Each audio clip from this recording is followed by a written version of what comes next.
What was the distribution path with Weather Girl? Well, Weather Girl, we premiered at Slam Dance. We were one of their, they had special screenings where you don't have to be a first-time filmmaker, so I was able to do that, and it was great. We went out to Park City, and we kind of used the platform of Sundance to get attention, and brought out some of the talent, like you mentioned. Like, you know, there's a great cast in Weather Girl. Mark Harmon was supportive of the movie. Caitlin Olsen from Always Sunny in Philadelphia, and then Patrick J. Adams, who is on Suits now, the USA show, and also is one of the stars of 6 Month Rule, and Ryan Devlin. Anyways, and Trish O'Kelly. They're a great cast, and they're all really supportive of the movie. The movie was so small, and everybody did it for $200 a day, and then they followed through in supporting it all the way to the end, which I think is so important when it comes to getting a deal for your movie, because it's not just business, it's the movie business, and people, you know, want to see the stars. They want to meet the cast, and, you know, if Mark Harmon is backing it, it must be good, you know? So anyways, that happened. We sold television rights at Park City, and then we wanted a theatrical release because we didn't make it specifically to be a television movie. So we did some maneuvering and basically were able to get a 6-month window to do a theatrical. So we took some of the money from the television deal and we siphoned it into our own theatrical release and did about 10 cities, and you know, it was great. It was great. And then we came out on TV and DVD and all that jazz, and it was awesome because the movie didn't cost very much money and we made back a huge bulk of it, you know, like 90% I think is all made back in the first couple of months, which was awesome for me because then I could turn around and say, here's my next movie, and my last movie made its money back, so what do you think? And so there was a big process of going out and raising money for 6 Month Rule based on this same model, and yeah, and it worked out. So I consider myself very lucky that anytime anybody gives you money to make a movie, I mean, you should just thank your lucky stars, because it's the greatest job in the world, and it's such a commitment of faith, you know, in a filmmaker to be like, here you go, here's a bunch of money, make it into a piece of art, you know, and it's like, okay. Well, June 1st, what's happening with 6 Month Rule? June 1st, we open in New York City at the Village East Theater, and then the next week we open back in Los Angeles, and then we're rolling out to about 6 to 10 other cities after that.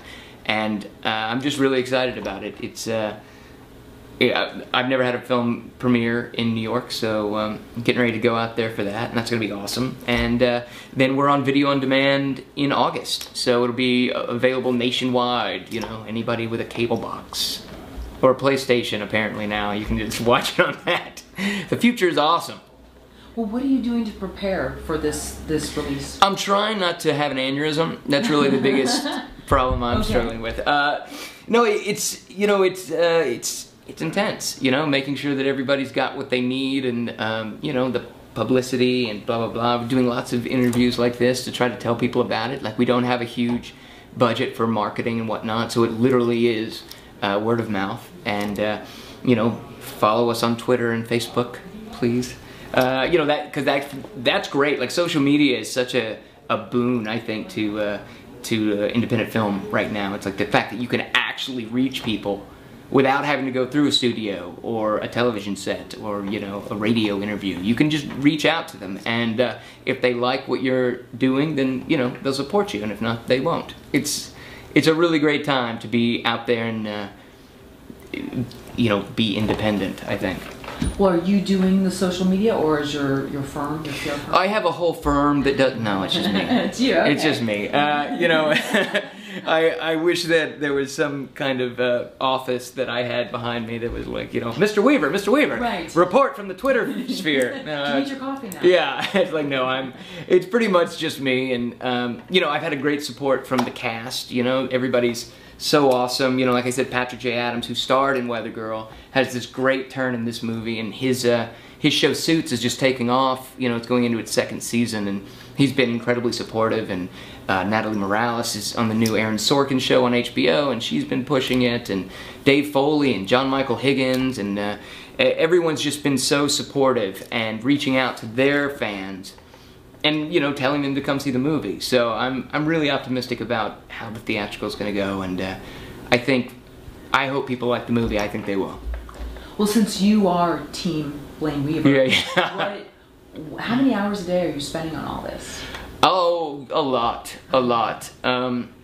You know, it becomes an obsession. I mean, you guys know, as filmmakers, it's not just my job. It's, you know, I don't have a kid, but I would imagine that it's very similar to, you know, what you would feel about your child. It's like there's not too much work you can do.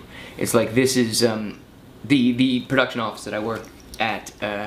One of the girls that, you know, helps me out with stuff was giving me hell the other day about me freaking out and being obsessive about stuff, and I'm like, well, it's not like it's my life, but it is. I mean, you know what I mean? It's like 2 years of your life, you know, everything has led up to this. All the people who have entrusted me with money, all the people who have entrusted me with their image, you know, and worked for nothing, worked for way under their quote, whether behind the camera or in front of the camera. All these people made a bet on me.